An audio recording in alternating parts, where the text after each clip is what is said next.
السلام علیکم ورحمۃ اللہ دوستوں، آج میں آپ کو ایک سٹوری سنانے جا رہا ہوں۔ ایک صاحب ہوتے ہیں، ایک بندہ ہوتا ہے جو کہ ایک گورنمنٹ آفیسر ہوتا ہے۔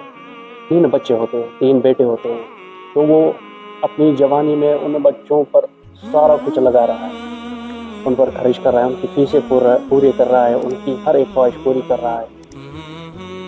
تو کیا ہوتا ہے، جو بھی وہ بڑھاپے کی طرف بڑھنے لگتا ہے، دوسری طرف اس کے جو بچے ہوتے ہیں، اس کے بیٹے ہوتے ہیں، وہ جوان ہونے لگتے ہیں۔ بوڑھا ہو جاتا ہے، بیٹے بڑے ہو جاتے ہیں، بیٹوں کی شادی کراتا ہے بڑے دھوم دھام سے۔ تینوں بیٹوں کو الگ الگ 2 پورشن کے مکان بنا کے دے رہا ہے۔ لیکن کیا ہوتا ہے اس کے ساتھ، جب وہ بڑھاپے کی تو وہ ہیوی بلکی ہو جاتا ہے، مطلب اکیلے اٹھ نہیں پا رہا ہے، اس کا ویٹ بہت زیادہ بڑھ جاتا ہے۔ تینوں بیٹوں کو 3 الگ الگ مکان 2 منزلوں کے بنا کے دیتا ہے۔ مطلب بیٹے اپنے گھر میں جاتے ہیں، تک پہنچ جاتے ہیں کہ کسی ایک بیٹے کے پاس جن کے اس نے 2 پورشن کے گھر بنا کے دیے، کسی ایک کے پاس بھی اس کے لیے ایک کمرہ نہیں بچتا۔ ان تینوں کے پاس وہ اس کو جواب کر دیتے ہیں کہ میں آپ کو اپنے ساتھ نہیں رکھ سکتا۔ جب میں نے یہ واقعہ پڑھا نا، یہ صحیح واقعہ ہے، تو میں سوچ میں پڑ گیا کہ یہ اسی دنیا میں ہو رہا ہے، کیا ہو رہا ہے یہ۔ مطلب ایک باپ ہے، ایک شخص ہے جس نے اپنی زندگی، اپنی جوانی لگا دی اپنے اولاد کے لیے۔ شخص کے اپنے بہت سارے سپنے ہوتے ہیں، بہت سارے پلانز ہوتے ہیں، لیکن جب اس کی اولاد آ جاتی ہے تو اس کے سارے پلانز وہ چھوڑ دیتا ہے، اور وہی اس کا پلان بن جاتا ہے۔ اور پھر خدا کیا کرتا ہے کہ اس کے ساتھ اللہ رحم فرمائے۔ دیجیے کہ جو شخص جس نے اپنی زندگی، اپنی جوانی لگا دی اپنے اولاد کے لیے، اور لاسٹ میں وہی اولاد جا کے اس کو بتا دے کہ میرے پاس آپ کے لیے جگہ نہیں ہے، تو کیا بچے گا اس کے اندر سے؟ اس کو تو یہی دکھ ساری زندگی کھائے جائے گا کہ میری اولاد نے مجھے چھوڑ دیا، میری اولاد میرا سہارا نہیں بن پائی، جس کے لیے میں نے جس کی خواہشیں میں نے پوری کی، جس کی تمام فیسیں میں نے پوری کی، اس کو پڑھایا لکھایا، اتنا بڑا بنایا، تو آج اس کے لیے میرے لیے جگہ بھی نہیں بچی ہے اس کے پاس۔ ساری سوسائٹی میں ہی ہو رہا ہے آج کا، جو میکسیمم لوگوں کی 2 پرسنالٹیز ہوتی ہے۔ باہر جاتے ہیں سب کے ساتھ ہنس کے باتیں، ہو جی آپ ٹھیک ہیں، السلام علیکم، جزاک اللہ خیر، مطلب ایسے بہت ہی نرمی دکھاتے ہیں۔ لیکن جب یہ بندہ اپنے گھر کے دروازے کے اندر، اس کی پرسنالٹی چینج ہوتی ہے، درندہ اندر جاتا ہے، اپنی ماں کے ساتھ غصے کے ساتھ بات کرتا ہے، اپنی بہن کو غصے کے ساتھ اس کو باتیں کرتا ہے، اپنے باپ سے باپ اگر کچھ بول دے تو غصہ آ جاتا ہے۔ رسول اللہ صلی اللہ علیہ وسلم نے فرمایا کہ 15 چیزیں جب میری امت میں آئے تو ہلاکت ہے، کلائمٹی ول فال آن دیم۔ اور ان میں سے کہ ایک بندہ اپنی بیوی کی تو اطاعت کرے، لیکن اپنی ماں کی نافرمانی کرے۔ Person obeys his wife and disobeys his mother.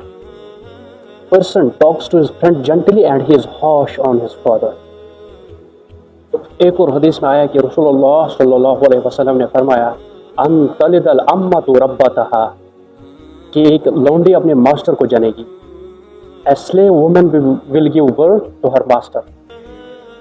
علماء اس کی تفسیر میں بتاتے ہیں کہ بچوں کا اتنا برا اخلاق ہوگا ان کے والدین کے ساتھ، کہ ایک بچہ جیسے کہ ایک ماسٹر ہوگا، ایک مالک ہوگا، اور اس کی ماں اس کی نوکرانی ہوگی۔ اتنا بچوں کا برا اخلاق ہوگا اپنے والدین کے ساتھ۔ العزت نے جب بھی قرآن پاک میں اپنی فرما برداری کا حکم دیا تو ساتھ ساتھ میں ماں باپ کی اطاعت، فرما برداری کا بھی حکم دیا۔ اللہ اکبر۔ اور ہم لوگ تو دعویٰ کرتے ہیں اپنے آپ کو کہ ہم نمازی ہیں، ہم دین کا کام کرتے ہیں، ہم دین پر چلتے ہیں، لیکن جب بات آتی ہے ماں باپ کی فرما برداری کی تو ہم فیل ہو جاتے ہیں اس میں، ہم قرآن کی کھلا مخالفت کر رہے ہوتے ہیں۔ وہاں کیوں نہیں سمجھ آ رہی ہے؟ اللہ تعالیٰ قرآن میں فرماتے ہیں کہ اگر تم پاؤ اپنے ماں باپ کو، ان میں سے 1 یا 2 کو ان کے بڑھاپے تک پاؤ، تو ان کے سامنے اف تک نہ کہنا۔ اور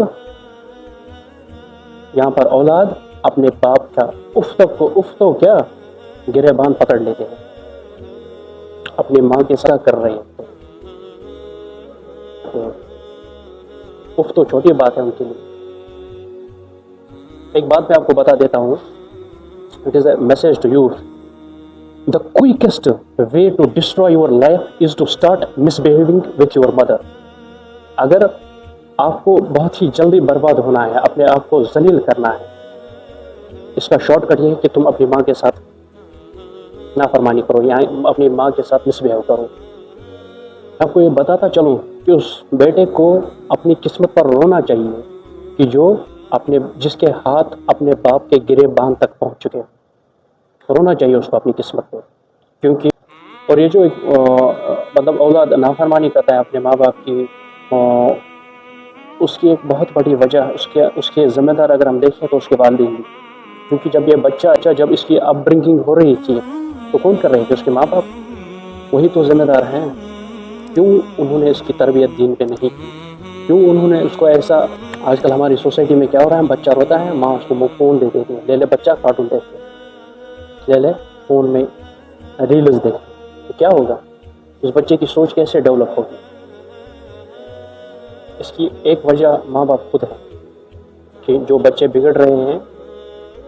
عمر بن عبدالعزیز رحمہ اللہ، ان کو جب اپنا والد مدینہ دین سیکھنے کے لیے بھیجتا ہے تو ایک دفعہ عمر بن عبدالعزیز ایک نماز میں حاضر نہیں ہوتے کیونکہ نماز قضا ہو جاتی ہے، مس ہو جاتی ہے۔ تو ان کے استاد نے ان سے پوچھا کہ عمر کہاں تھے آپ، نماز میں نہیں دکھے آپ؟ تو عمر بن عبدالعزیز نے بولا کہ my barber was setting my hair, کہ میں اپنے بال کٹوا رہا تھا، بال اپنے سیٹ کر رہا تھا، اس لیے نماز میں لیٹ ہو گیا۔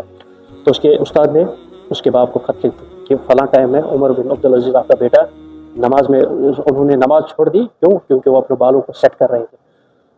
اللہ اکبر۔ تو اس کے والد صاحب نے خط لکھ کے، خط اور ایک نائی ساتھ بھیجا کہ اس کے، جب خط کھولا گیا تو اس کو بولا کہ خط میں لکھا گیا تھا کہ میرا بیٹا جو عمر ہے اس کے سر کے بال شیو کر دو۔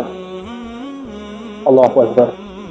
دیکھیے اس کے بولا کہ اس کے اگر جو چیز اس کو ڈائیورٹ نماز کرے اس کو ہی ختم کر دو۔ یہ تھی سوچ ایک باپ کی۔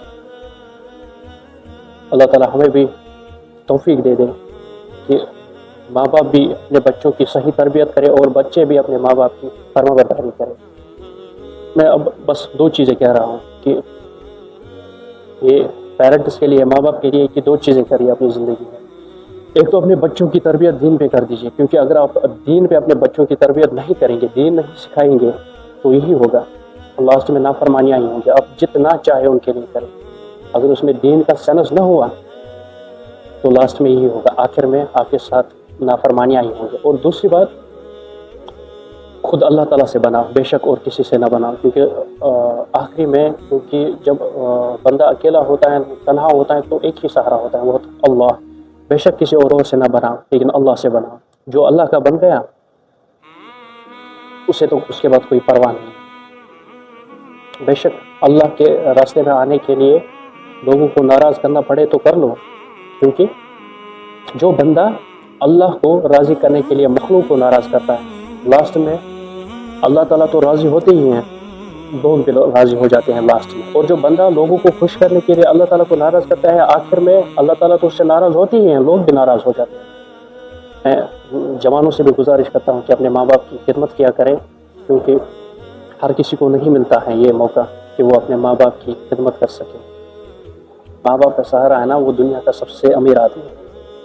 تو اپنے ماں باپ کی خدمت کیا کریں، ان کے ساتھ اچھے سے برتاؤ کیا کریں، اور ان کے لیے ہر روز دعا مانگا کریں، ہمیشہ مانگا کریں، رب ارحمہما کما ربیانی صغیرا، رب ارحمہما کما ربیانی صغیرا، رب ارحمہما کما ربیانی صغیرا۔ اللہ تعالیٰ ہم سب کو اپنی فرما برداری اور اپنے ماں باپ کی فرما برداری کرنے کی توفیق دیں۔ السلام علیکم ورحمۃ اللہ وبرکاتہ۔